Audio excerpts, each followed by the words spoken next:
Hey YouTube, I'm Kenneth Ryan. I'm Linz. And we're back with another exciting episode of Fanfiction Friday. This week on the show, we are reading a sort of Star Wars-y fanfiction. One of the only RPFs we will ever do. Oh, that's true. Well, does is it really an RPF? Does George Lucas count as a real person? Comment down below if you believe he is or is not a real person. Anyways, the fic is titled Lucas and Jar Jar. It's a jealousy spinoff by George Lucas Official. It's written by... We have no idea what jealousy is, but it's a spinoff of that. It's written by Jerry Boxfeld. George Lucas loves his son Jar Jar. Follow them as they live their lives together, meet new people, and go on adventures. Wow.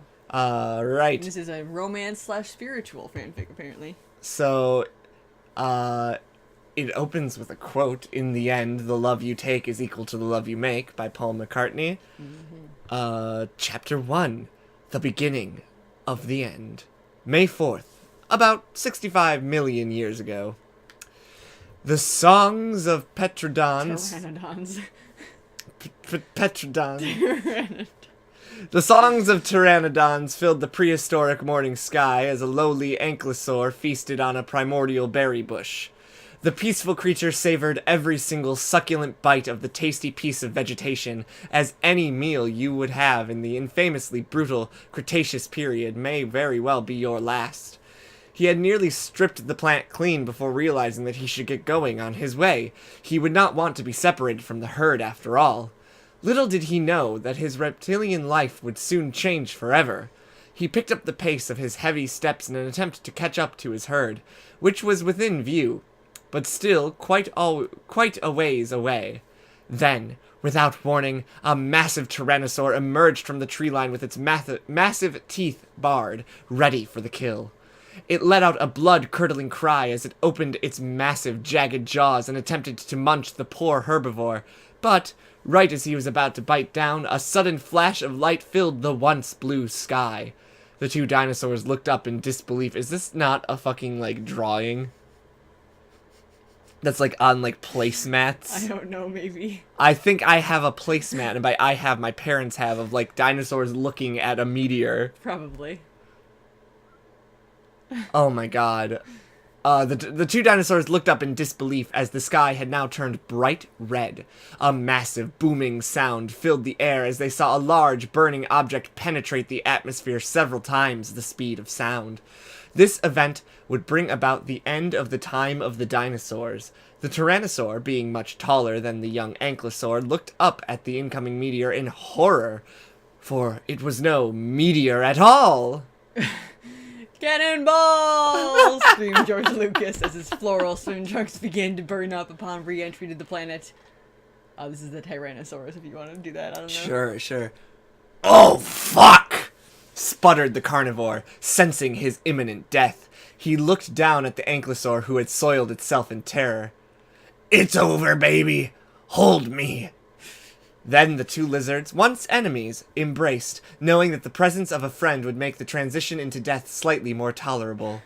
The Lucas god chuckled wildly as he collided with the earth, killing nearly all living things and shattering every tectonic plate, leveling the very foundations of the once life-supporting planet. The resulting ash cloud would surround the Earth's atmosphere for centuries, keeping out any chances of life. The god stood proudly atop a mountain, looking down on the now decimated terrain. Huh. Did I gain some weight? Oh well. The Lucas chuckled as he strode proudly through the wreckage. For millennia, he wandered the wastes, waiting for life to return again. Chapter 2, Daddy's Little Man. Want me to read it again? I guess a different chapter we can switch. Sure. So yeah, Chapter 2, Daddy's Little Man, or Lil Man. July 2nd, about 2 million years ago. The Lucas marched across the desert, sweating profusely, and experiencing a painful full-body sunburn as the result of his countless years of being naked under the scorching sun. Learn to weave. He then stopped dead in his tracks. Thank God he died. It's over. Well, I'll be damned. He saw a caveman standing by a nearby tree, trying to collect fruits from its branches.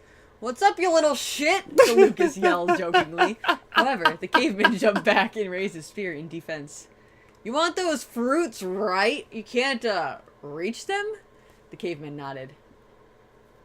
Oh god. Ha!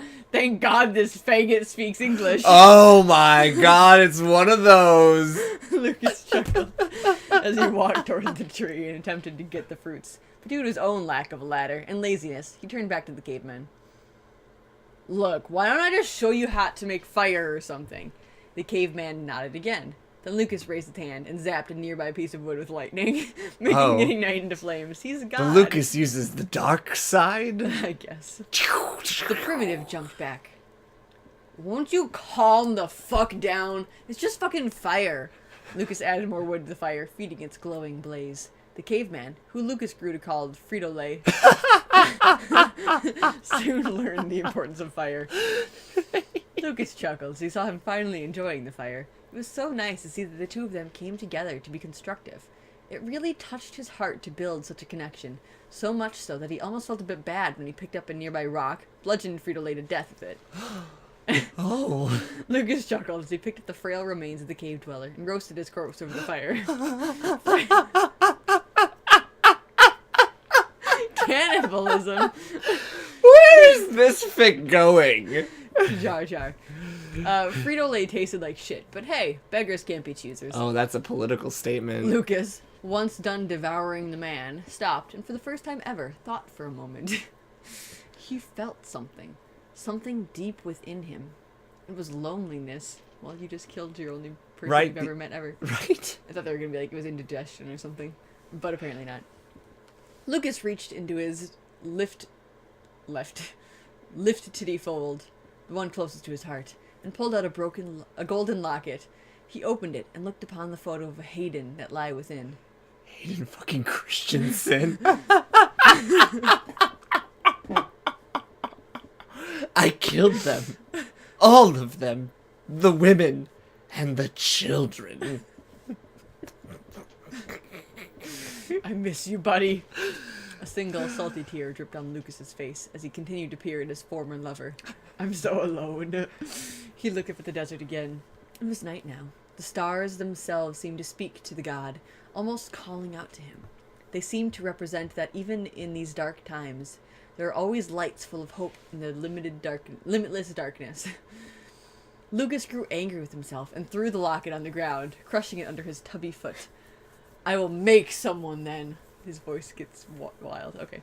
Lucas looked at a puddle in a nearby cave where one solitary sea monkey swam. He's a sea monkey. Lucas immediately began to jerk his naughty stick. He closed his eyes and he thought about all he had done. All his pain, anger, fear, and love? He poured it all into his masturbation. That's why he's his son. Oh my god. Until a large splatter of purple hit the sea monkey, giving it serious brain damage. But it also genetically reconstructed the aquatic creature, making it take on the shape of a hideous, obnoxious, racist, and most importantly, CGI abomination. The Lucas god chuckled as he watched his malevolent creation slowly grow and become bipedal. With the power of industrial light and magic, I command, for a fucking sun, goddammit! Just like that, lightning struck the beast, breathing life into its hideous carcass. Misa Jar Jar Binks! Lucas smiled and fell to his knees in disbelief and wonder. Misa, your humble servant, moi moi!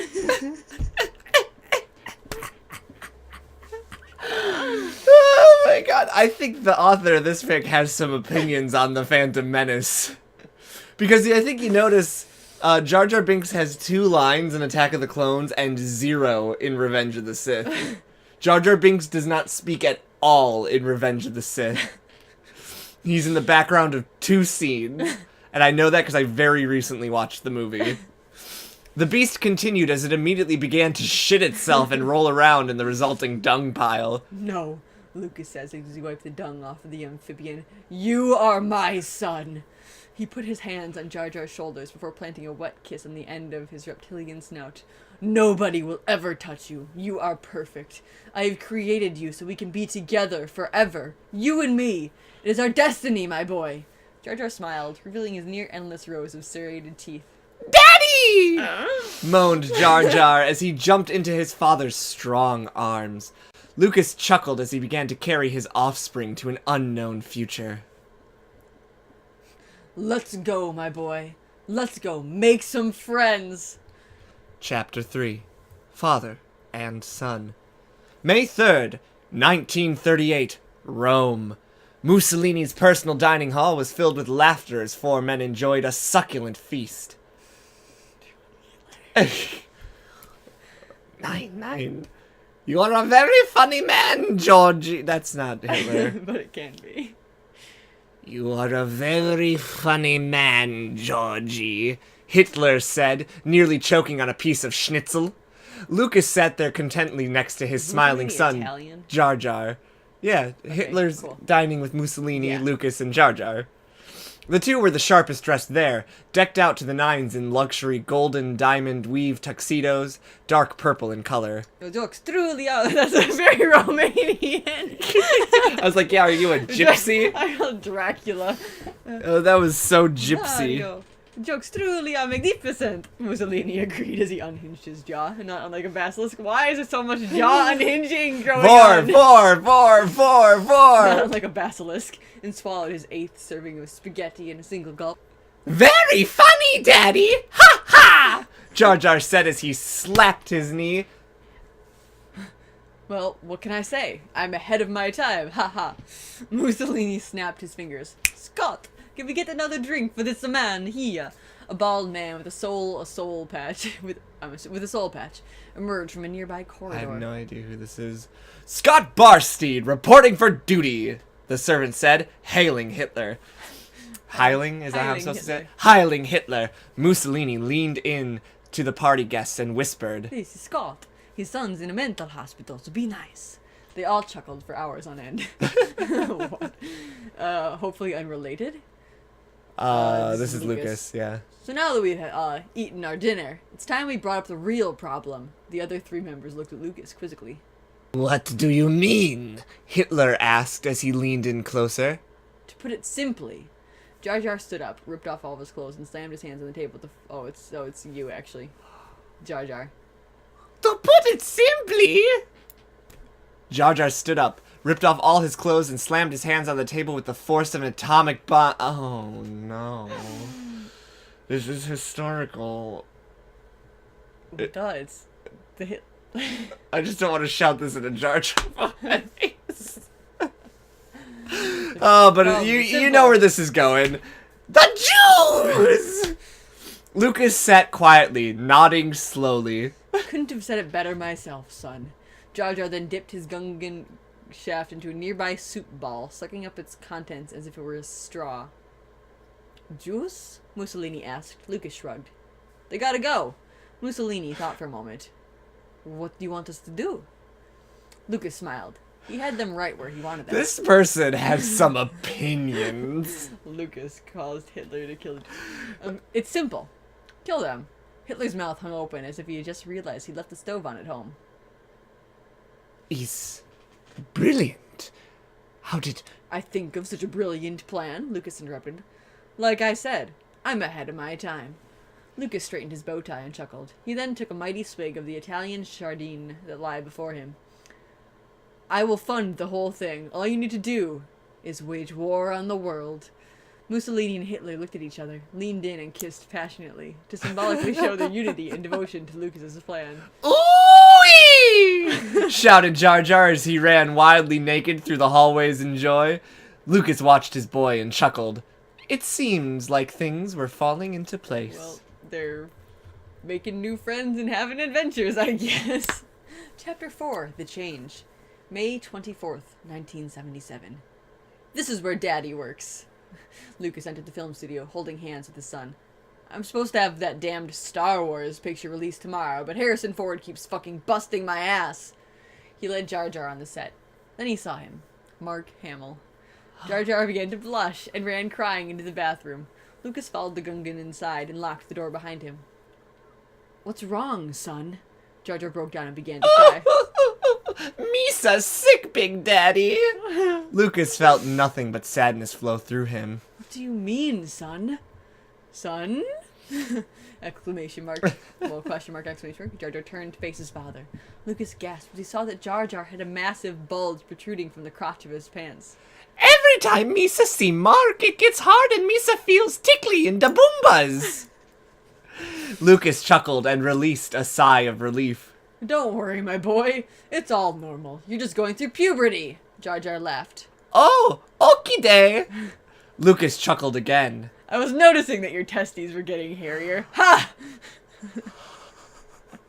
Lucas all of a sudden had a very wide smile, as if he'd just come up with a brilliant idea. Here, he said as he pulled out a reel of film from within his denim jeans.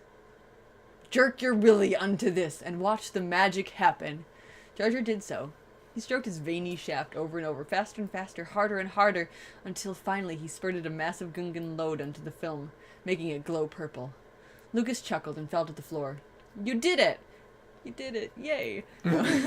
He quickly dragged his son to a projector, placed his cum-stained film inside its mechanism, and watched in wonder as the entire Star Wars film was completely finished. Like magic. How did... Jar Jar started, only to be interrupted by his father, who now held his shoulder. It's called semen. In time, you will learn to control it. You'll be able to create things beyond imagining, like I did for you. It's a beautiful thing, my boy. The two sat together and watched all 2 hours and 5 minutes of A New Hope. Chapter 5. Scarab. July 15th, 1985. Lucas and Jar Jar lay side by side, peacefully as they sunbathed in the vast Egyptian dunes. The sapphire sky was not visited by a single cloud all day, and the two men were soaking up every drop of sun they could take. Daddy, does Yusa think it'll be perfect like this forever? Lucas said nothing. He only shut his eyes.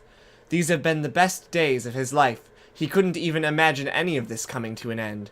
He loved his son. With all of his heart he did. He is the only true good he had ever created, and the times they have shared together, he would trade anything to live it all again. I hope it will be, my son. I would want nothing more. He's gotten very, dramatic as opposed to his fuckboy, get involved! Yeah, he's grown. Character Lucas development. drifted off to sleep. His mind went wild with dreams of fire and rage. Or were they visions? A soft voice spoke to him. Lucas, the days are coming where an army will rise up against you. They will challenge your rule and attempt to stop you.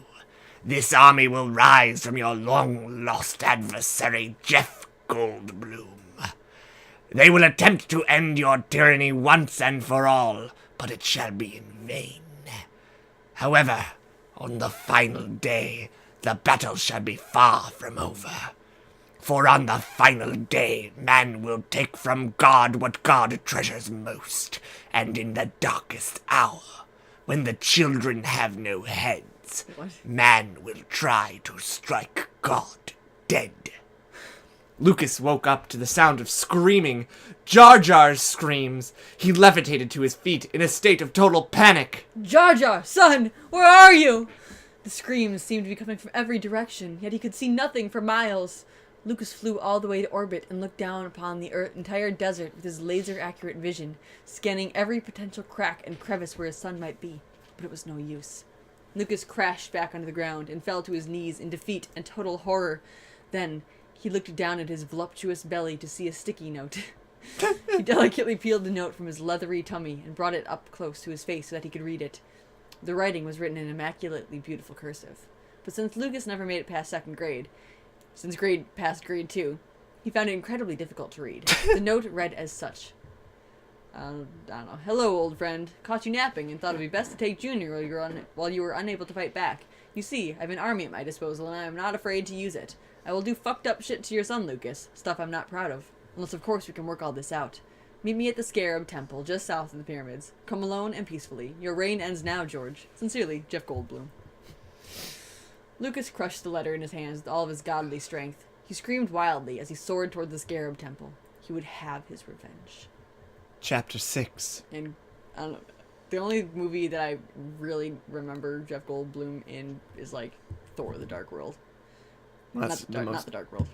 Thor. Ragnarok? Ragnarok, Yeah. yes. Where he's... I never saw it. Really? Damn. He's in Jurassic Park. Oh, yeah, I've seen those two. But The second one, I think.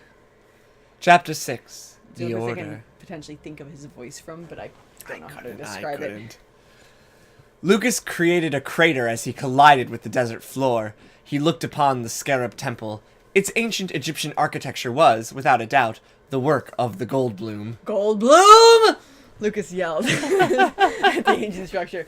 Let my son go so I can kick your little ass! His voice echoes through the corridors without a response, until he heard it. The Goldblum's fateful cackle.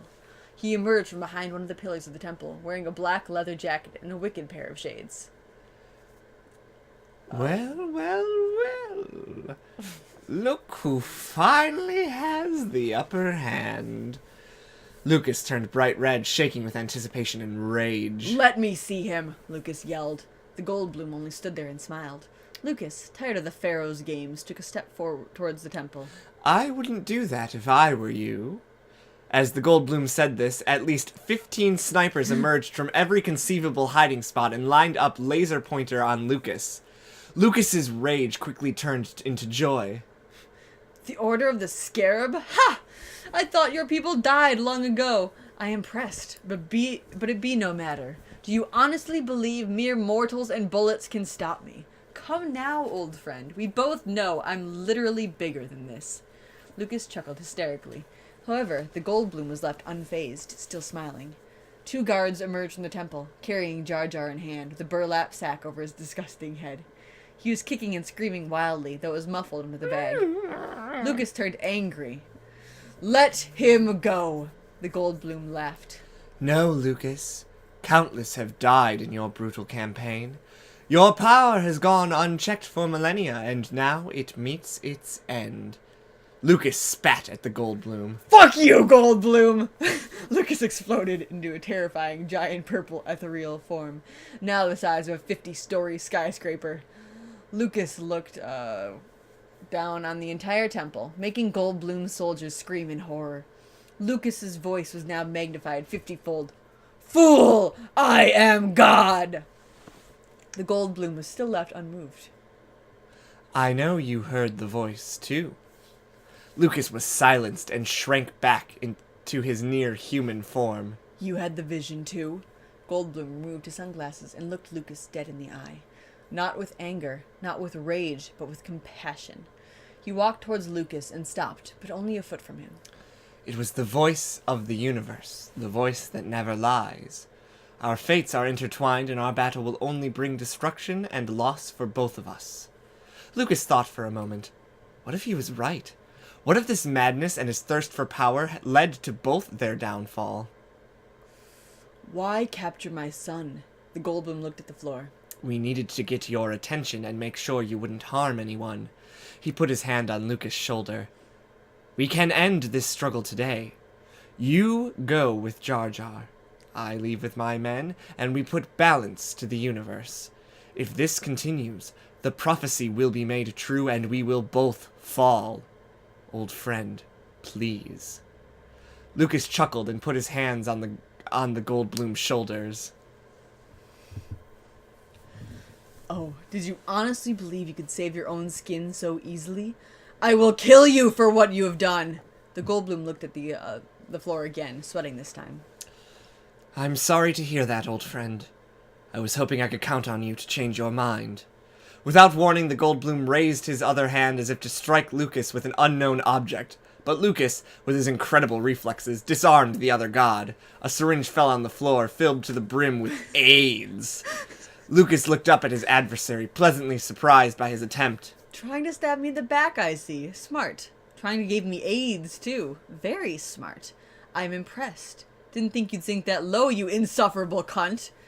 Goldblum knew he couldn't battle Lucas directly. It would be suicide, so he had to think fast. Kill Jar Jar! Lucas let go of the Goldblum and pushed him aside to the side. No! And just like that, Lucas took on the form of a bolt of purple energy and bolted across the temple several times the speed of light, impacting each and every single one of the gunmen, disintegrating each of them on impact before they even had a chance to see what hit them. Lucas, once he finished killing the guards, he pulled the sack off of Jar Jar's head and turned to face Goldblum again. However, he had vanished without a trace. Lucas helped Jar Jar to his feet and embraced his son. I will make that bastard pay for this. I promise you, my son, nobody will ever hurt you again. Jar Jar looked past his father to the syringe that lay on the ground. What is tat, Daddy? Lucas looked back at it. AIDS. Lucas adjusted his spectacles. Only 2 things can kill a god, my boy. AIDS and another god. Lucas put a cap on it and placed it in his pocket for safekeeping. Jar Jar began to cry. He was gonna kill you, sir? Yes, my son, but don't worry. He, be alive for much longer. Chapter 7. Strictly Business. May 3rd, 2002. Many towers lined the New York skyline, but one in particular stood out as one of the most scientific. The Oscorp Tower was one to be witnessed, not only for its incredible height, but also its unique curvy architecture was a brilliant contrast to the usual straight parallels of most other buildings. On the top floor, in a boardroom, Willem Dafoe was on his hands and knees bent over, addressing his investors. Do you want to be Willem Dafoe? Nah. Okay. I don't know who that is, but sure. If you just give me more time, I could create an army for the United States that would decimate every single one of those sand apes in the Middle East. Oh, God. Just give me 2 weeks, I beg of you. Every single one of the curmudgeonly old white men just looked at each other in disapproval. We're sorry, Willem, one mustached businessman said, but in 2 weeks, Oscorp will be dead. I'm sorry, we're pulling out. Just like that, all 18 of the businessmen pulled their limp penises out of the actor's ass. Oh, so they were all fucking. Oh. Leaving Defoe's ass scared, empty, and deformed. Don't you know how much I've sacrificed? Willem screamed as he pulled up his pants. However, by the time he turned around again, all the investors had stepped off the table and left the room. He buried his head in his hands and sobbed uncontrollably. I'm such a whore, he cried. Quite the presentation. Willem lifted his head to see a pudgy George Lucas in a suave black business suit standing before him. I'll help you build up this company, my friend, and give you all the funding you need. All I want in return is to help you in your lab. Willem looked up at Lucas quizzically, as if he didn't believe what was happening. Of course, whatever you want. Lucas smiled. Finally, he could secure a foothold on the world. Over the next several years, Lucas and Willem created numerous scientific wonders and machines, making Oscorp one of the most valued companies in the world. But one night, everything changed. June 18th, 2015. Defoe quietly entered the lab one night. It was his day off, but he wanted to surprise his partner with the news that the investors were coming back as a result of the successful construction of the underwater city off the coast of Norway. The Gungan city? Yeah, the 2 of them would finally be stupid rich. Willem entered the lab's main chamber to see Lucas standing there, writing on his clipboard and wearing nothing but an unbuttoned lab coat. Lucas did not see Willem, however, as he was too busy looking upon the Olympic swimming pool-sized tank, filled to the brim with sea monkeys. I see the final shipment of sea monkeys came in, Defoe said, making Lucas jump, but finally smile. Oh yes, my friend. Ha! Soon we will have all we need. Lucas chuckled as he went back to his clipboard. Willem approached the tank and placed his hand upon the glass, admiring the countless little insect-like creatures that swam around inside. What exactly do you plan on doing with them? Lucas chuckled as he set the clipboard on a nearby table. Oh, soon you'll see. Lucas threw off his lab coat, making him completely nude. He slowly walked up a set of stairs that allowed him to stand on the edge of the tank. Is this for Project Bombad? The army for the U.S. military? Are you going to use some sort of mutagen? Lucas chuckled again. Yes and no. Yes, it's for Project Bombad. Yes, it's an army. But not for you mere mortals. Defoe looked down at Lucas's clipboard and gasped in horror, for upon it was a primitive, childlike crayon drawing of a bunch of hideous abominations eating people. Lucas, what is this? Lucas looked over his naked shoulder and smiled down at his former partner. You have only tapped the vastness of human potential. Your kind is too dangerous. It must be obliterated. I will bring about your end. And just like that, Lucas beat his massive erect cock like a blue man beats a drum. No! Screamed Willem, but it was in vain. Lucas's fluorescent purple splooge cascaded like a waterfall into the tank, causing a massive explosion that toppled the entire building.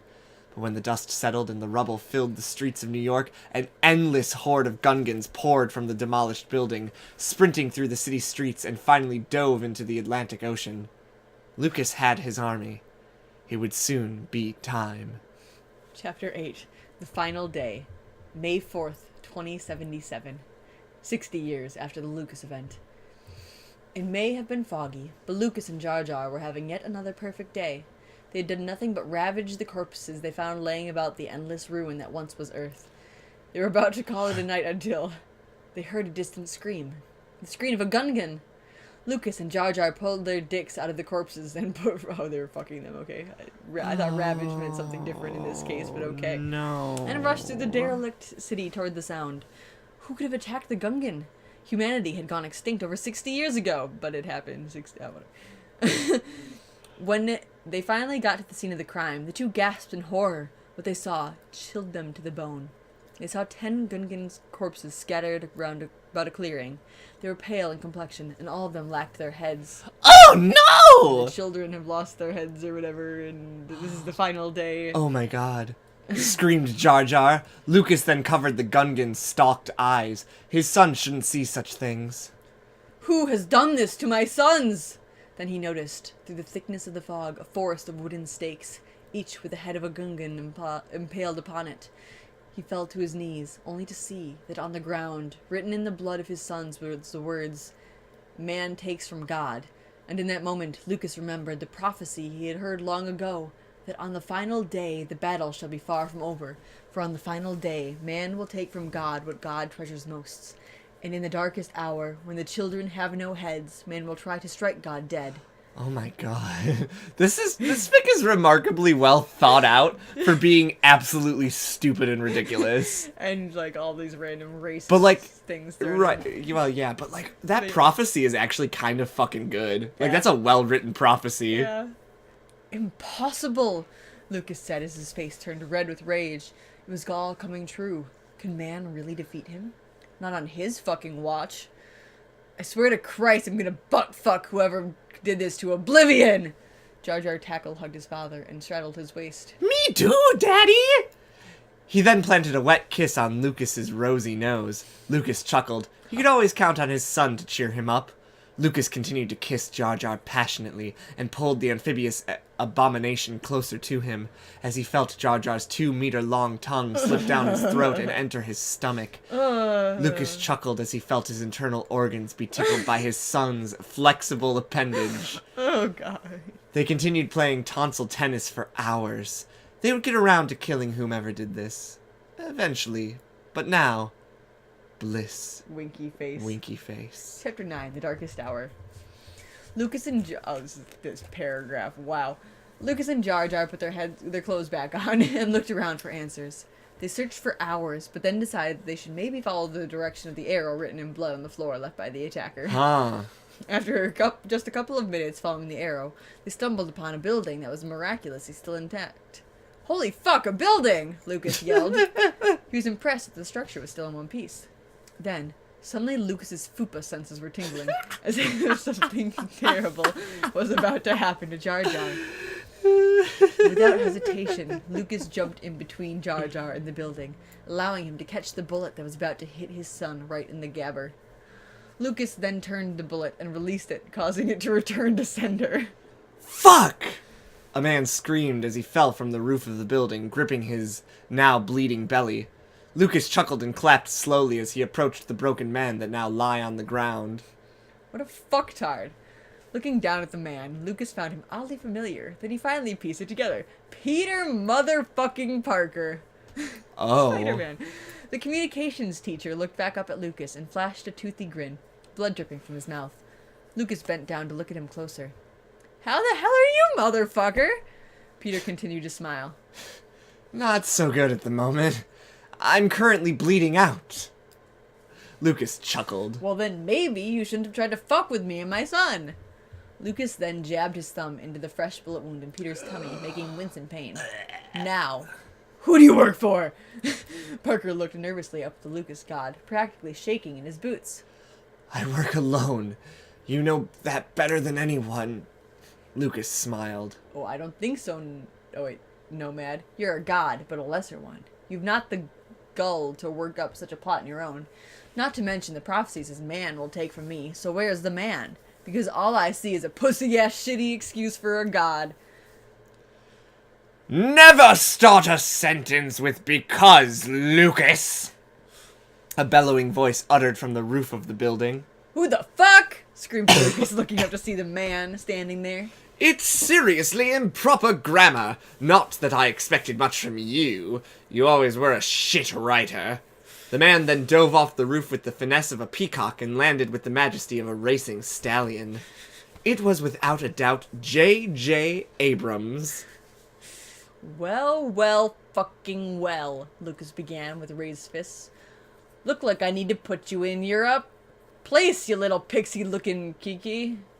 Kike. Super insulting. Quite a slur. Of what? I think it's a play on dyke. But like dyke and kike. So is it a gay slur, Jew slur, black slur, white slur? Let's figure out exactly What kind of insult are we saying here? a Jewish person. Oh, it's a Jewish slur. Oh, slur. So that's I lied. That's a Jewish slur. It's a Jew slur. Okay. Sorry, Jews. Lucas doesn't like you in this fic. Yeah. JJ raised his fists in return. Your reign of terror ends here, you cunty fat ass. Lucas turned bright red with rage. He wasn't fat. He was voluptuously big-boned. First you ruined my fucking franchise, and now you want to ruin my family life?